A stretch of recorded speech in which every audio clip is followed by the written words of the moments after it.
చేసిన ప్రార్థన దేవుడికి నచ్చింది.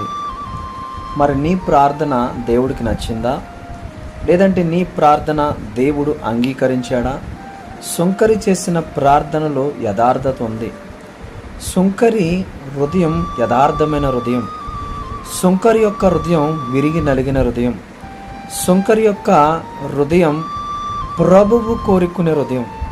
ప్రియా దేవుని పిల్లలారా, ఈరోజు మీ హృదయం ఎలా ఉంది? దేవునిని ఆరాధిస్తూ, దేవునిని స్తుతిస్తూ ఇతరులకు కీడు చేసేవారుగా ఉంటున్నారా? దేవుని ప్రేమను పంచుతున్నాము అనే భ్రమలో ఉంటూ ఇతరులను గాయపరుస్తూ ఉన్నారా?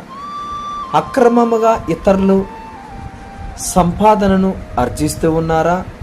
ఇతరుల హృదయాలను గాయపరుస్తూ ఉన్నారా? వారి కన్నీటిని చూసి ఆనందిస్తూ ఉంటే నీ ప్రార్థన దేవుడు ఆలకిస్తాడా? నీ ప్రార్థన ఎలాంటిదో ఒక్కసారి పరిశీలన చేసుకో. God bless you.